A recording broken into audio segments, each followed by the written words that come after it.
Bismillah. Assalamualaikum warahmatullahi wabarakatuh. Alhamdulillah.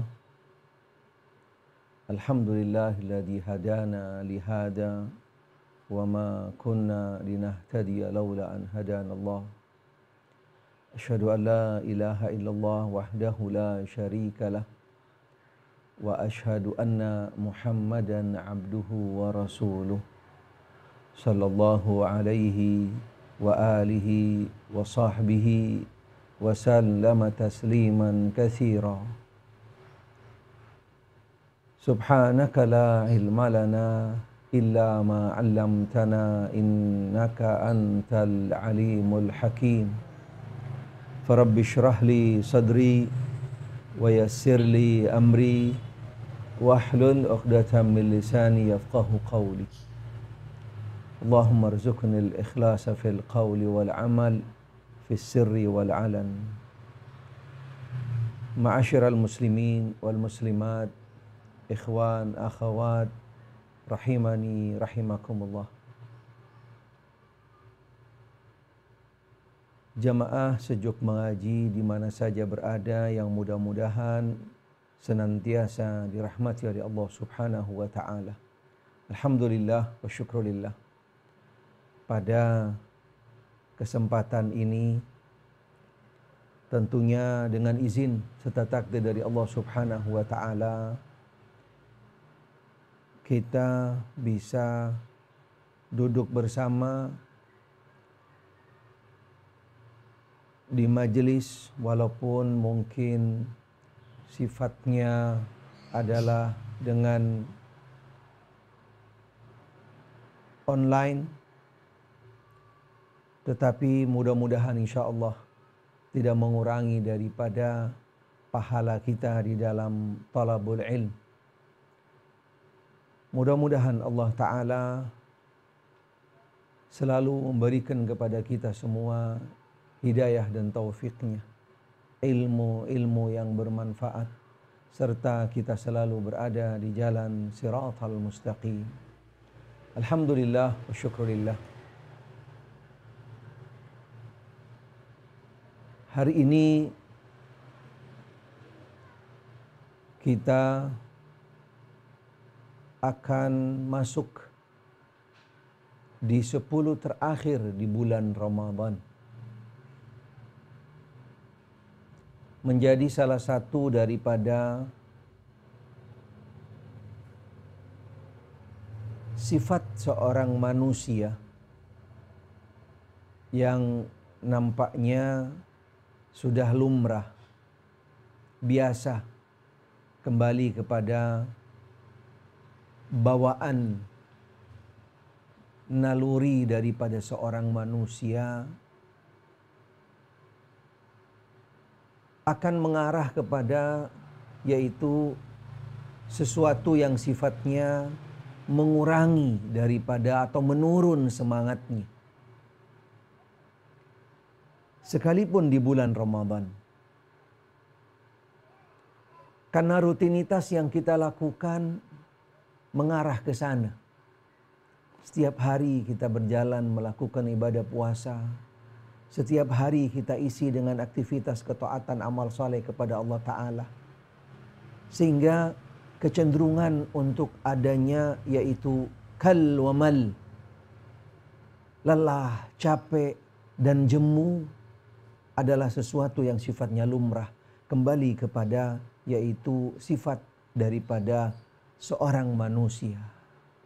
Tetapi Allah Subhanahu wa taala dengan maha bijaksananya, dengan luas kasih sayangnya, rahmatnya kepada hambanya, dan juga petunjuk daripada Nabi kita Muhammad sallallahu alaihi wasallam, bagaimana memberikan sebuah yaitu fasilitas yang lebih meningkat daripada hari-hari yang sebelumnya. Sepertiga yang pertama, ketika sudah berlalu masuk ke sepertiga yang kedua, adanya sebuah anugerah karunia yang lebih besar yang Allah Ta'ala persiapkan. Apalagi ketika masuk di puncak daripada bulan Ramadan, yang ada di sepertiga terakhir, Allah Subhanahu wa taala lebih besar lagi memberikan anugerah karunia-Nya untuk mereka hamba-hamba pilihan, hamba-hamba yang diistimewakan, hamba yang dimuliakan, yang disampaikan ke dalam bulan Ramadan, bukan hanya sekedar yaitu stabil semangatnya, bahkan lebih meningkat dengan besarnya, luasnya anugerah yang Allah Ta'ala persiapkan untuk di sepertiga terakhir. Karena bulan Ramadan hakikatnya berada yaitu di sepertiga terakhir, khususnya di malam-malam harinya. Dengan anugerah karunia yang lebih besar, Allah Subhanahu wa taala persiapkan yaitu ada di sepertiga terakhir bagi hamba-hamba pilihan.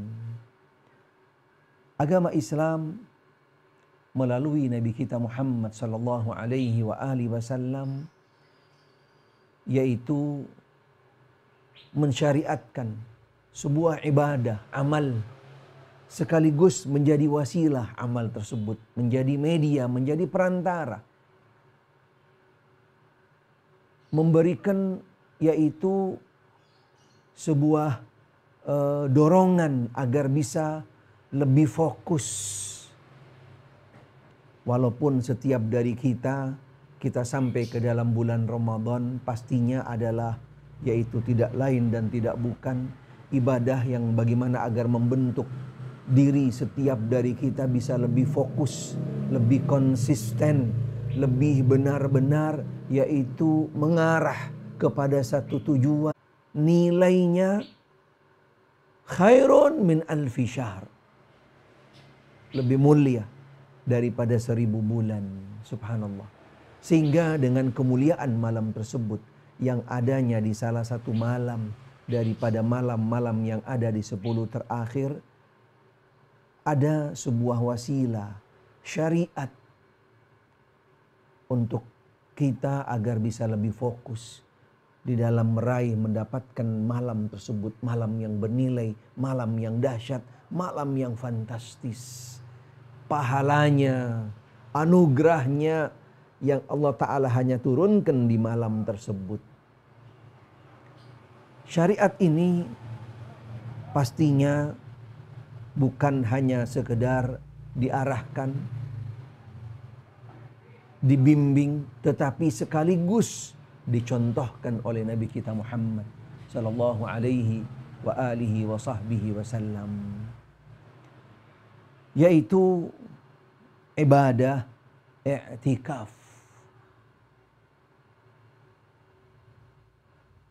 Mudah-mudahan kami akan coba nanti sampaikan secara garis besar berkaitan dengan fikih i'tikaf.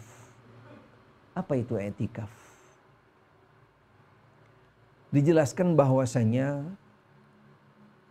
di dalam definisi tentang i'tikaf,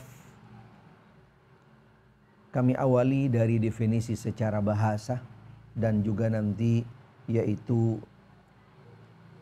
tentang i'tikaf yang dijelaskan oleh para ulama.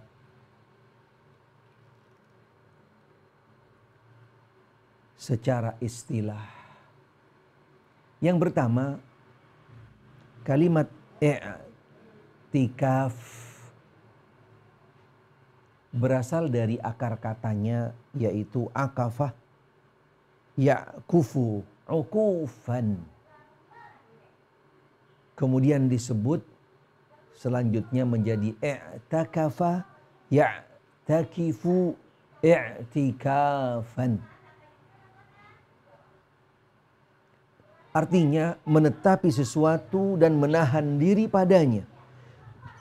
Baik sesuatu itu berupa kebaikan. 52.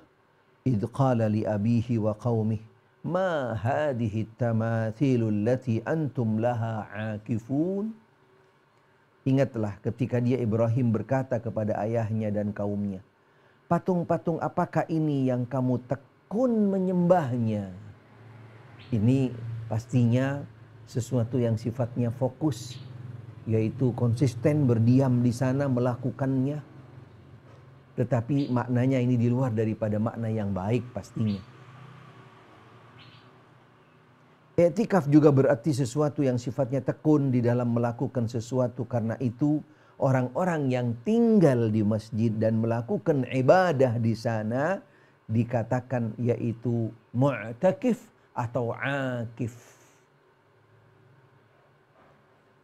Sedangkan i'tikaf di dalam istilah yang dijelaskan oleh para ulama adalah seseorang tinggal atau menetap di masjid dengan tujuan mendekatkan diri kepada Allah Subhanahu wa taala, yaitu dengan sifat dan cara tertentu. Inilah tadi yang menjadi sebuah media istilah bagaimana agar seseorang bisa lebih fokus, lebih tekun, konsisten menjalankan ibadahnya, ketaatannya, mendekatkan diri kepada Allah Subhanahu wa taala di masjid dengan sifat dan juga dengan tata cara yang nanti mudah-mudahan kami juga akan sampaikan insyaallah. Ketika kembali kepada yaitu i'tikaf sendiri dikategorikan sebagai media, sebagai wasilah, dan pastinya adalah sebuah ibadah. Pastinya di dalam ibadah butuh dasar tentang bagaimana disyariatkannya i'tikaf. Atas dasar-dasar apa i'tikaf itu disyariatkan? Tentunya ketika kita kembali kepada dasar-dasar dalil-dalil ini sangat banyak, baik di dalam Al-Quran, di dalam As-Sunnah, dan juga beberapa athar riwayat daripada as-sahabah dan juga ijma' dari para ulama yang menjelaskan tentang disyariatkannya yaitu i'tikaf. Di antaranya di dalam Al-Quranul Karim Allah Subhanahu wa taala berfirman surat Al-Baqarah ayat 125. Wa ahidna ila Ibrahim wa Ismail an tahhira baitiya lit-taifina wal-'akifina war-ruka'is sujud. Dan telah kami perintahkan kepada Ibrahim dan Ismail, bersihkanlah rumahku untuk orang-orang yang tawaf, orang-orang yang i'tikaf, orang-orang yang ruku, dan juga orang-orang yang sujud.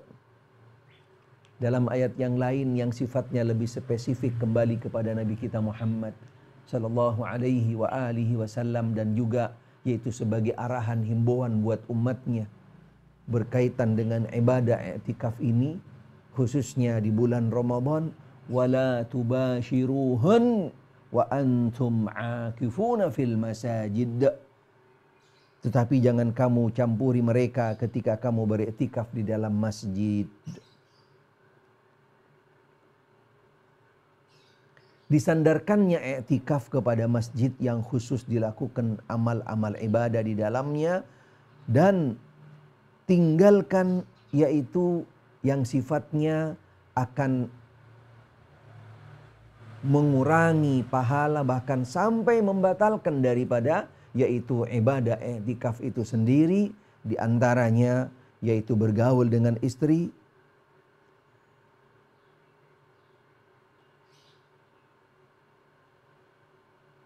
karena kategorinya i'tikaf adalah bentuk ibadah, amal yang diminta kepada seseorang untuk bisa lebih fokus di dalam mendekatkan diri kepada Allah Subhanahu wa taala dengan tidak disibukkan dengan hal-hal yang lainnya, walaupun hal-hal yang sifatnya mubah. Dasar yang lainnya yang datangnya daripada as-sunnah. Sangat banyak sekali hadis-hadis yang mengarahkan, membimbing, dan sekaligus mencontohkan kepada kita dari Nabi kita Muhammad sallallahu alaihi wa alihi wasallam, yaitu tentang pelaksanaan i'tikaf. Di antaranya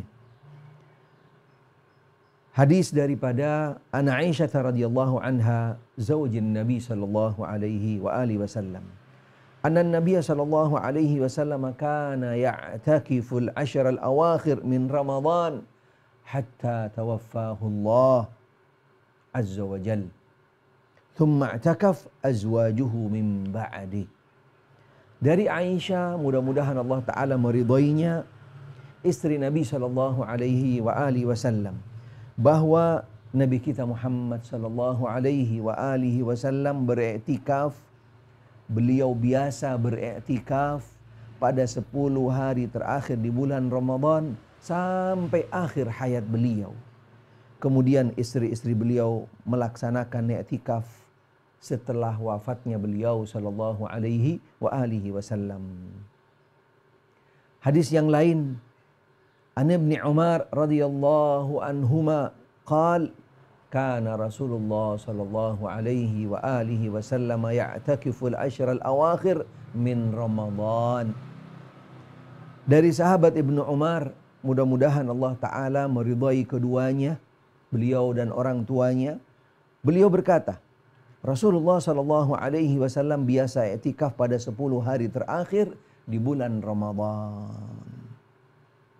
Bahkan hadis yang lain dari Aisyah radhiyallahu anha qalat kana an-nabiy sallallahu alaihi wa alihi wasallam idza dakhala al-ashru shadda mi'zarah wa ahya lailah wa ayqadha ahlah.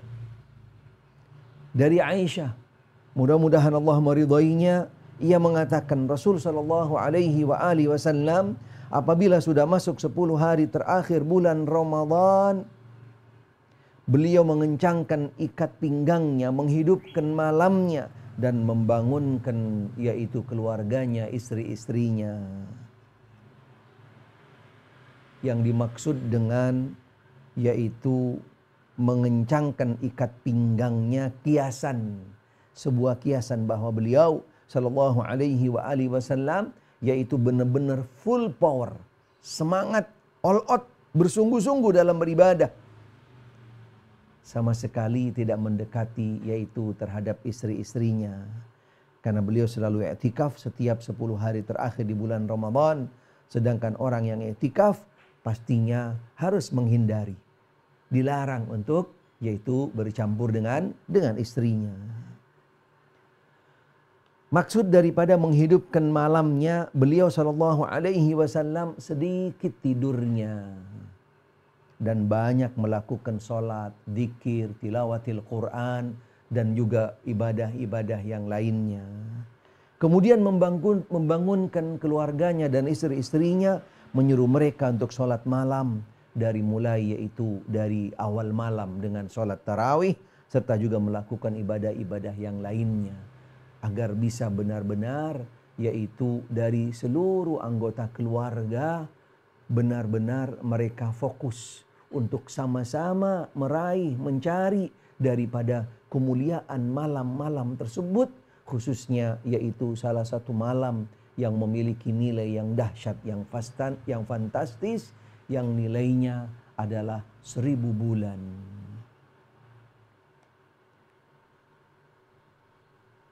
Setiap ibadah yang nasnya sudah jelas dari Al-Quran dan As-Sunnah pasti memiliki keutamaan, kelebihan, kedudukan yang luar biasa. Walaupun tidak secara spesifik disebutkan keutamaannya, tidak disebutkan keutamaannya. Tentang i'tikaf ataupun juga mungkin yang lainnya, walaupun pastinya ibadah i'tikaf sendiri seperti yang kami sampaikan tadi adalah sebuah media perantara untuk bisa mengarahkan agar kita bisa lebih fokus untuk mendekatkan diri Allah Ta'ala.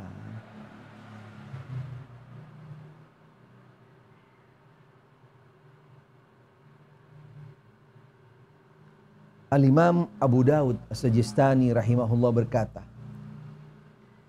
aku bertanya kepada Imam Ahmad, tahukah engkau satu keterangan mengenai keutamaan i'tikaf?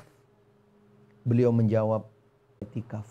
Tetapi pastinya tidak ada sebuah ibadah syariat yang datang daripada Allah Ta'ala dan Rasulnya Sallallahu Alaihi Wasallam yang kosong daripada yaitu keutamaan, fadilah ataupun juga yang lainnya.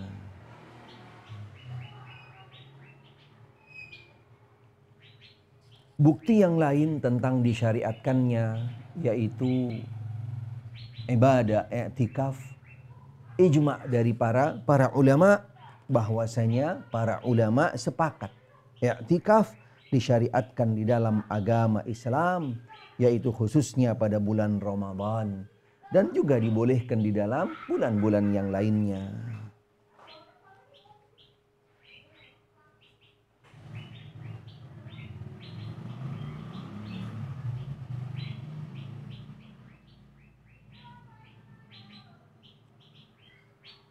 Al-Imam Ibnul Qayyim rahimahullah menjelaskan tentang apa rahasia dibalik daripada i'tikaf. Dibalik disyariatkannya yaitu i'tikaf.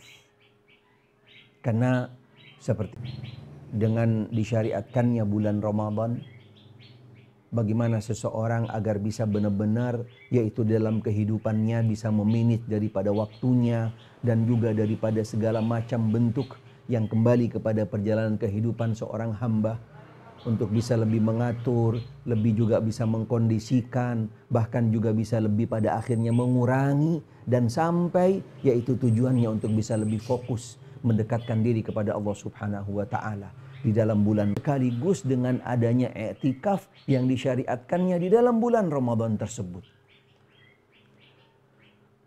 Beliau diantaranya menjelaskan bahwasanya Allah Azza wa Jal mensyariatkan i'tikaf bagi mereka yang maksud dan rohnya adalah roh daripada dibalik rahasia i'tikaf tersebut adalah untuk bagaimana meneguhkan hati seorang hamba di dalam mendekatkan diri kepada Allah Subhanahu wa taala agar bisa benar-benar teguh, benar-benar fokus, bulat di dalam mendekatkan diri kepada Allah Subhanahu wa taala.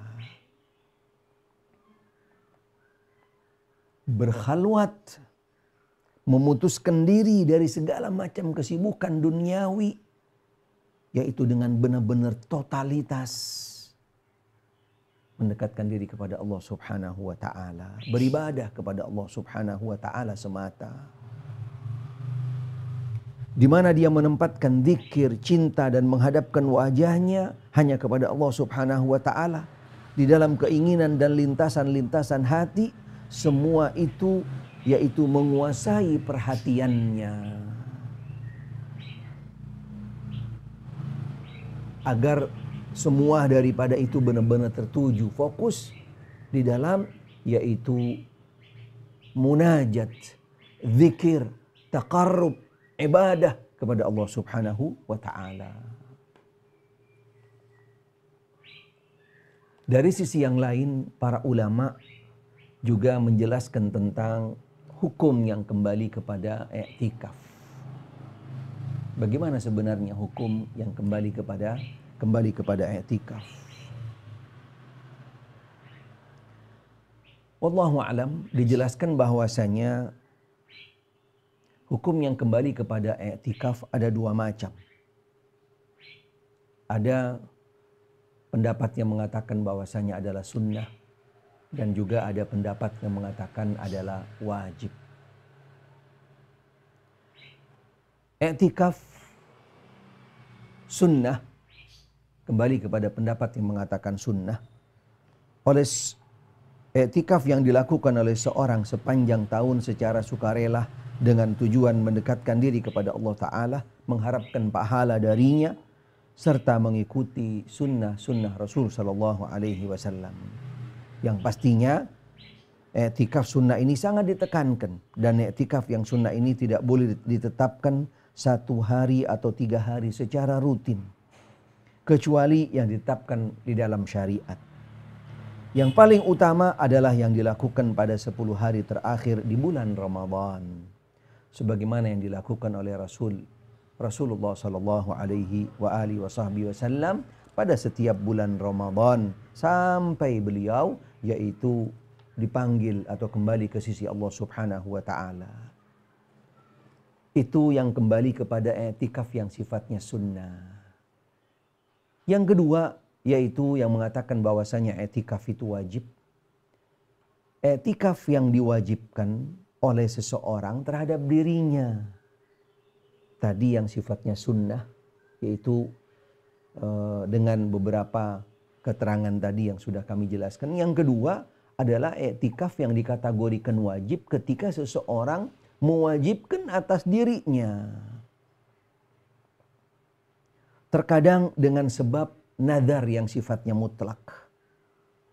Dia mengatakan kepada dirinya, wajib bagi saya i'tikaf karena Allah selama sehari semalam. Dia mewajibkan kepada dirinya dan nadar ini wajib ditunaikan, direalisasikan. Atau dengan nadar yang sifatnya bersyarat. Jika Allah Ta'ala menyembuhkan penyakit saya, mengangkat penyakit saya ini, ataupun juga dengan syarat-syarat yang lainnya yang sifatnya pastinya yang benar, berhasil ataupun keberhasilan dan seterusnya, saya akan i'tikaf 1 hari 1 malam dan seterusnya. Berarti nadar yang diikuti dengan syarat tidak mutlak, berarti ketika benar-benar terrealisasi, dikabulkan oleh Allah Subhanahu wa taala syaratnya atau hajatnya, dia harus untuk merealisasikannya, wajib untuk menunaikan daripada nadar tersebut, yaitu untuk i'tikaf. Nadar ini wajib dilaksanakan. Sebagaimana disebutkan di dalam salah satu hadis, Nabi sallallahu alaihi wasallam bersabda, "Man nadara ayyuti' Allah falyuti'hu wa man nadara ayyasiyah fala ya'si." Barang siapa bernadar akan melakukan sesuatu ketaatan kepada Allah, hendaklah ia penuhi nadar itu, dan barang siapa bernadar untuk melakukan maksiat, kedurhakaan, kesyirikan, naudzubillah min dzalik, kepada Allah Ta'ala, maka jangan lakukan maksiat tersebut. Ada riwayat daripada Abdullah bin Umar radhiyallahu anhuma, anna Umar sa'ala an-nabi sallallahu alaihi wa alihi wasallam. Qal, kuntu nadartu fil jahiliyah an a'takif lailatan fil masjidil haram. Qala, aufi binadrika. Dari sahabat Abdullah bin Umar, mudah-mudahan Allah Ta'ala meridhai keduanya, beliau dan orang tuanya, bahwa Umar bin Al-Khattab radhiyallahu an pernah bertanya kepada Nabi sallallahu alaihi wasallam, di zaman jahiliyah aku pernah bernadar akan beriktikaf 1 malam di Masjidil Haram. Beliau sallallahu alaihi wasallam berkata kepada Umar radhiyallahu an, penuhilah nadarmu itu.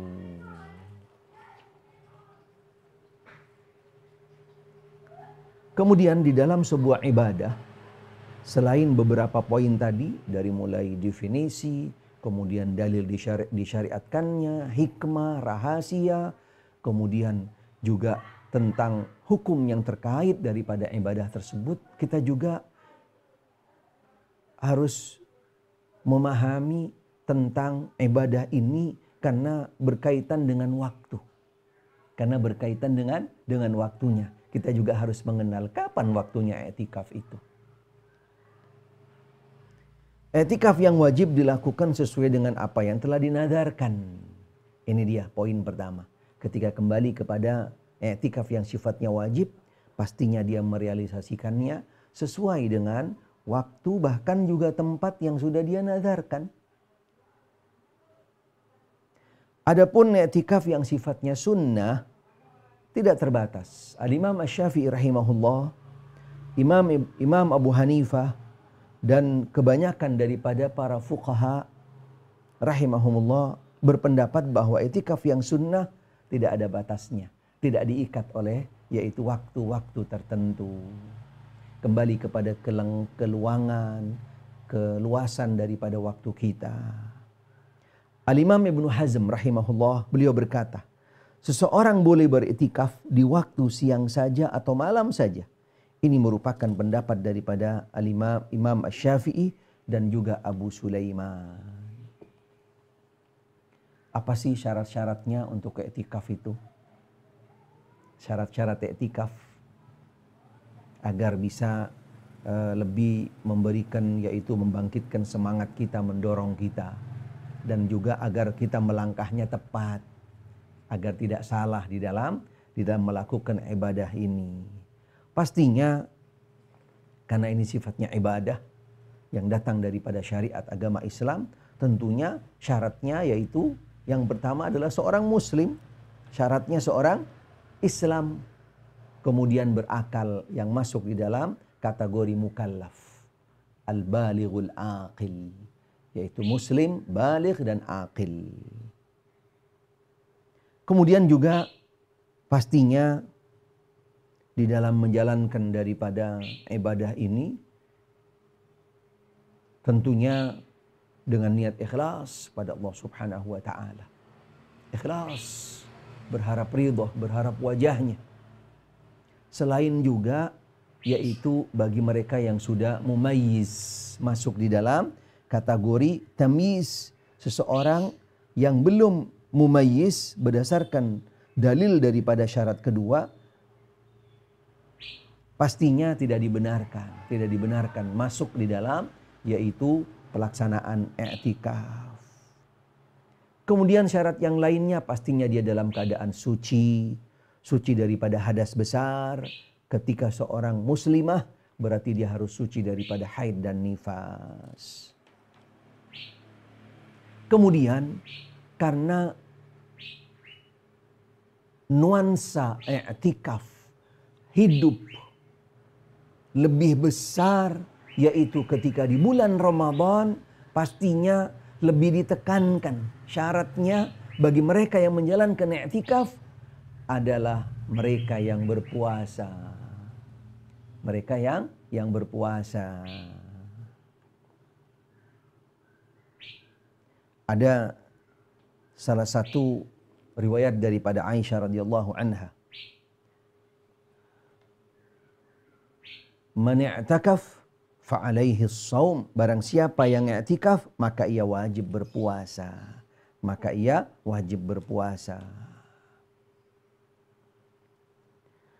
Kemudian yang berkaitan dengan ibadah secara spesifik sekarang, masuk di dalam ibadah itu sendiri, yaitu tentang rangkaian-rangkaiannya yang dinamakan di dalam ilmu fiqh dengan rukun-rukunnya.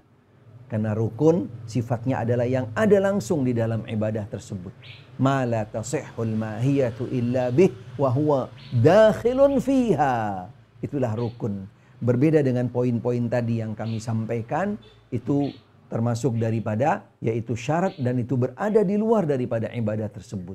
Ma la tasihhul mahiyatu illa bih wa huwa kharijun anha. Itulah yang dinamakan dengan asyart.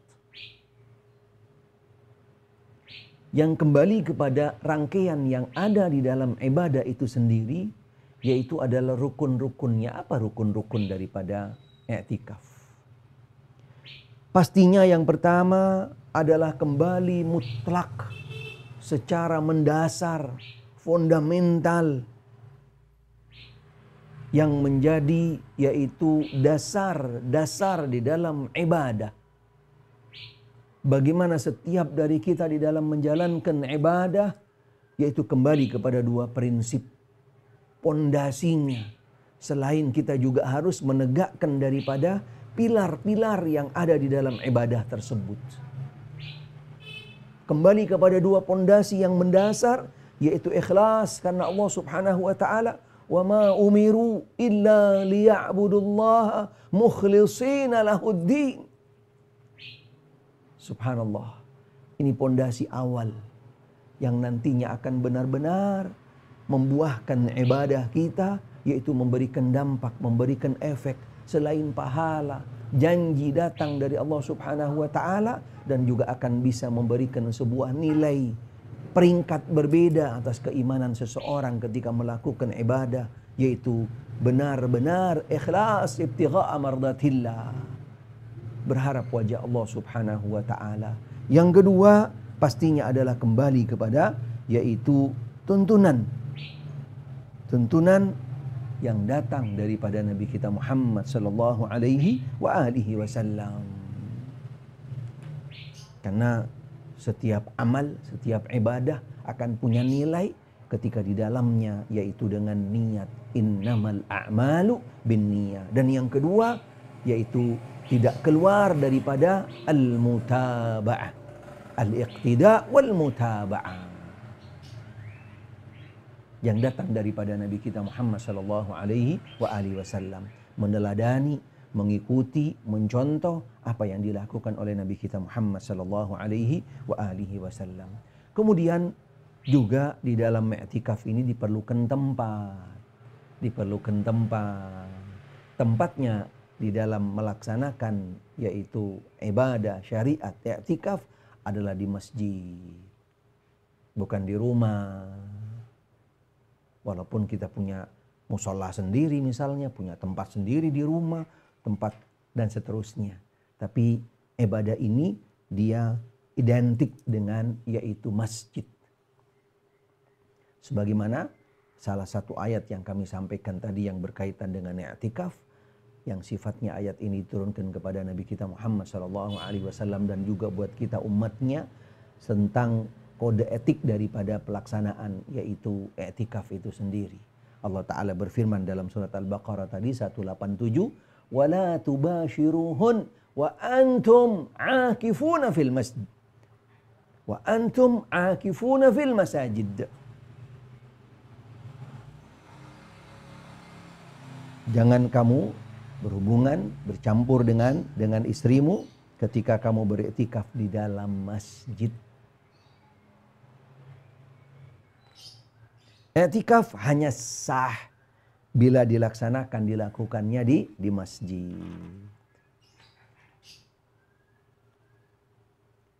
Ini yang juga menjadi catatan yang mendasar.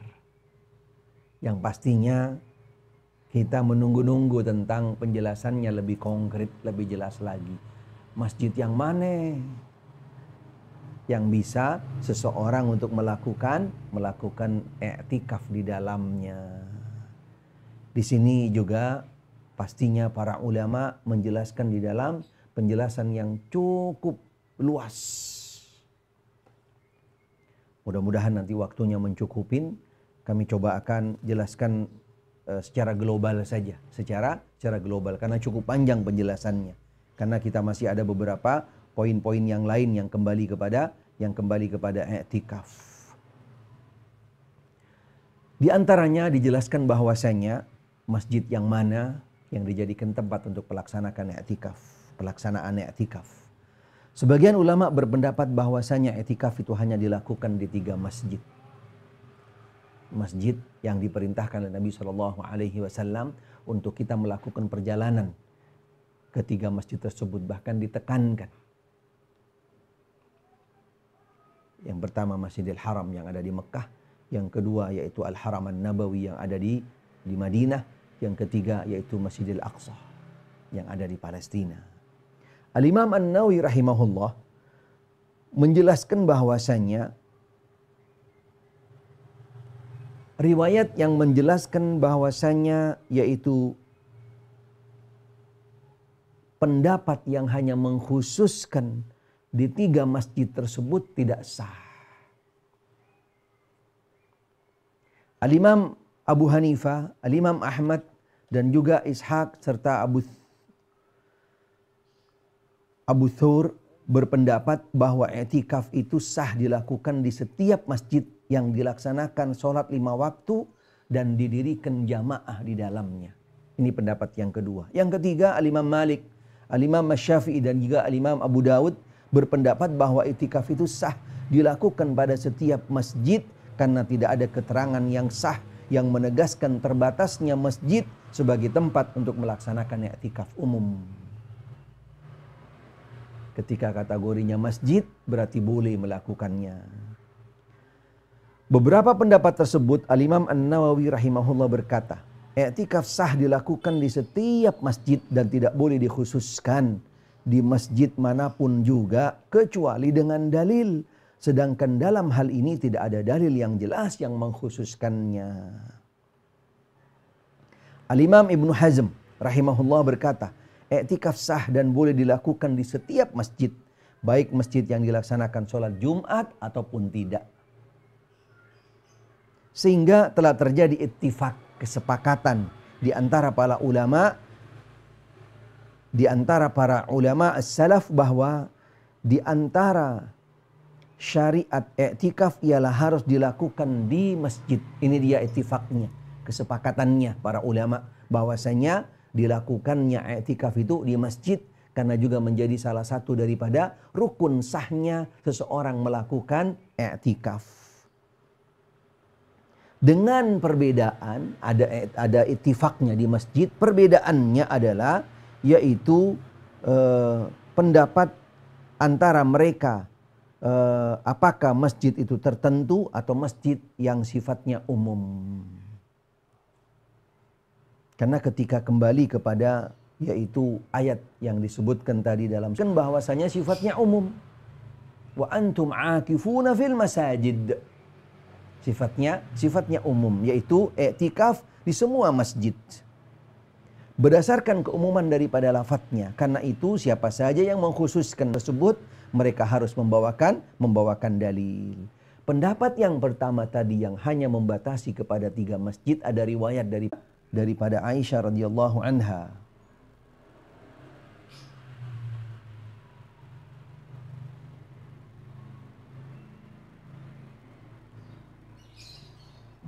Wallahu a'lam, riwayat ini tetapi yang jelas ada riwayat sahihah.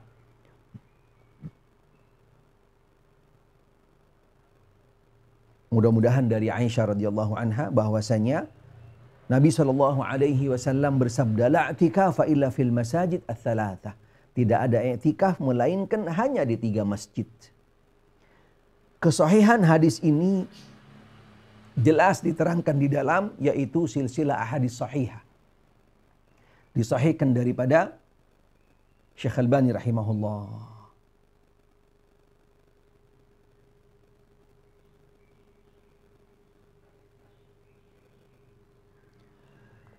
Kemudian bagaimana coba memadukan antara riwayat ini dengan riwayat yang sifatnya umum, yang tidak menjelaskan kepada kekhususan sebagaimana dijelaskan tadi oleh para ulama, bahwasanya Syekh Saleh Al-Utsaimin, Syekh Muhammad bin Shalih Al-Utsaimin rahimahullah menjelaskan bahwasanya yaitu ketika beliau ditanya, bolehkah i'tikaf di selain 3 masjid, yaitu Masjidil Haram yang ada di Mekah, Masjidil Haram An-Nabawi yang ada di Madinah, dan juga Masjidil Aqsa. Beliau menjawab, boleh i'tikaf di selain 3 masjid, dan 3 masjid yang dimaksud adalah Masjidil Haram, Masjidil Nabawi, dan juga Masjidil Aqsa. Dalilnya keumuman daripada firman Allah Subhanahu wa taala. Jadi boleh i'tikaf di semua masjid dan juga di 3 masjid tersebut. Berdasarkan tadi ayat yang yaitu di dalam surat Al-Baqarah ayat 187. Ayat ini merupakan seruan untuk seluruh kaum muslimin. Jika kita katakan bahwa yang dimaksud dalam ayat ini adalah 3 masjid, maka banyak sekali kaum muslimin yang tidak diseru dengan ayat ini. Relevansi ayatnya lebih sifatnya umum. Kembali kepada siapa saja daripada seorang muslim muslimah di mana saja dia bisa melakukan i'tikaf. Dengan catatan di masjid.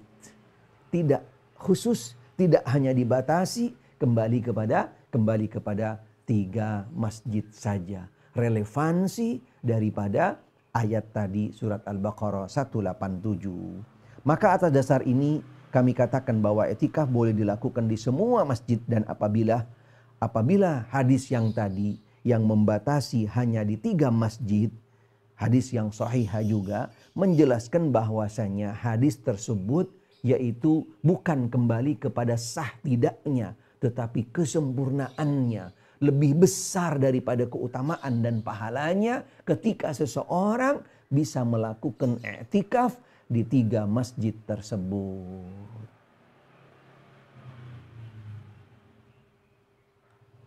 Ini yang dijelaskan oleh para ulama yang kembali kepada pendapat tentang masjid, yang kembali kepada masjid. Hadis yang tadi yang menerangkan tentang la i'tikafa illa fil masajid ats-tsalatsa, yaitu hadis daripada Hudzaifah, bukan daripada Aisyah. Dari hadis Hudzaifah bin Yaman. Jadi ketika hadis ini sahih, sebagaimana tadi disahihkan,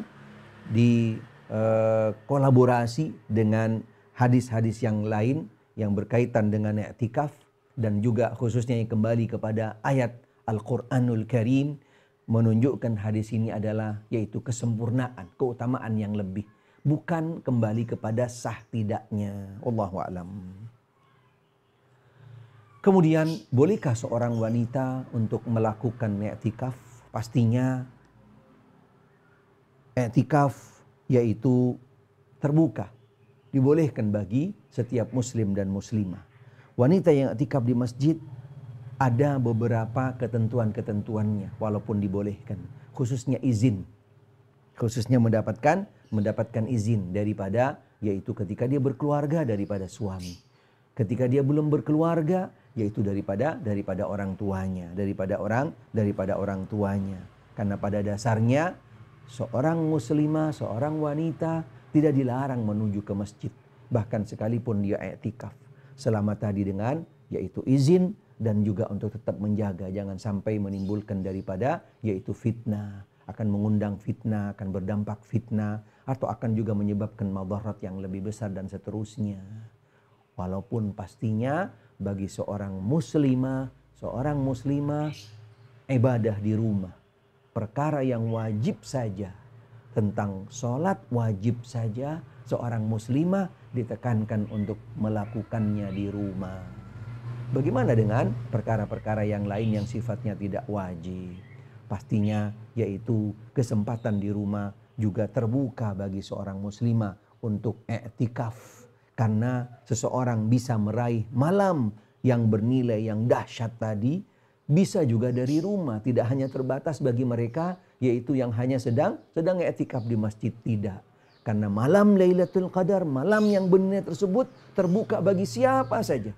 Baik yang sedang i'tikaf, karena pastinya mereka lebih mudah, bisa lebih fokus. Baik yang sedang ada di rumah, sedang di perjalanan, di mana saja. Yang penting dia bisa memahami tentang ketentuan panduan-panduannya.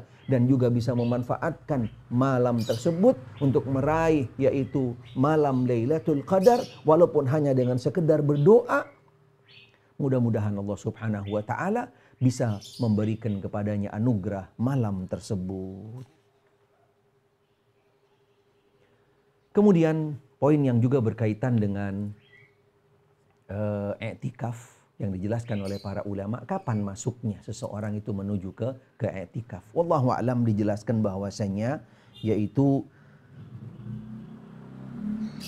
waktu i'tikaf sunnah adalah tidak terbatas. Kalau yang sifatnya sunnah, seperti yang kita lakukan ketika di bulan Ramadan ini, berbeda dengan yang wajib tadi. Karena dia nadar, di sana disyaratkan dengan beberapa waktu-waktu tertentu, berarti harus diikat dengan waktu yang sudah dia nadarkan. Tapi yang sifatnya sunnah tidak ada, yaitu pada dasarnya waktu yang sifatnya khusus, lebih luas waktunya. Maka apabila seseorang telah masuk masjid dan berniat taqarrub kepada Allah Ta'ala dengan tinggal di dalam masjid beribadah beberapa saat, berarti ia beriktikaf sampai ia keluar. Pendapat ada yang menerangkan bahwasanya waktu dimulainya i'tikaf adalah sebelum matahari terbenam pada tanggal 20 Ramadan. Jadi di waktu subuh. Di waktu subuh daripada yaitu malam 20. Malam 20. Atau di hari yang ke-20. Di hari yang ke-20. Sebelum terbenam matahari. Berdasarkan beberapa riwayat yang menjelaskan tentang waktu masuk daripada seseorang menuju, yaitu untuk melaksanakan i'tikaf. Rasulullah SAW di awal Ramadan, pertengahan dan akhir Ramadan, dari sahabat Abu Sa'id Al-Khudri bahwa Rasulullah SAW bersabda, barang siapa yang beriktikaf bersamaku, hendaklah ia melakukannya pada 10 malam terakhir di bulan Ramadan. Maksud daripada 10 terakhir di sini yaitu nama bilangan malam dan bermula pada malam ke-20, atau malam ke-20. Kembali kepada riwayat yang tadi yang dilakukan oleh Nabi Shallallahu Alaihi Wasallam. Ada beberapa riwayat yang lain dari Aisyah radhiyallahu anha. Ia berkata Rasulullah Shallallahu Alaihi Wasallam apabila hendak i'tikaf beliau sholat subuh kemudian masuk ke tempat i'tikaf. Hadis ini dijadikan dalil oleh orang yang berpendapat bahwa permulaan daripada waktu i'tikaf itu adalah permulaan siang. Menurut pendapat Al-Auza'i, Laits dan juga Ats-Tsauri. Hadis Aisyah di atas ialah bahwa Nabi Shallallahu Alaihi Wasallam masuk ke tempat yang sudah disediakan untuk i'tikaf di masjid setelah beliau selesai mengerjakan sholat subuh. Jadi bukan masuk masjidnya ba'da subuh. Adapun masuk ke masjid untuk i'tikaf tetap di awal malam sebelum terbenamnya matahari. Wallahu a'lam. Waktu keluarnya ketika sifatnya adalah benar-benar dia intensif dari mulai awal sampai akhir daripada i'tikaf, berarti dia akan keluar yaitu pada 10 hari terakhir di bulan Ramadan. Waktunya adalah sesudah matahari terbenam, yaitu di malam Idul Fitri, di malam Idul Fitri. Intinya waktunya mungkin agak lebih fleksibel sebenarnya, karena kembali tadi kepada yaitu sifat i'tikafnya adalah sunnah. Bahkan wallahu a'lam sebagian ulama juga memperbolehkan dengan sebuah istilah i'tikaf yang namanya i'tikaf kalong. I'tikaf kalong. Kembali kepada kelonggaran, keluasan daripada waktu kita. Wallahu a'lam. Pastinya ketika di i'tikaf ada arahan bimbingan yang kita harus lebih fokus di dalamnya adalah ibadah.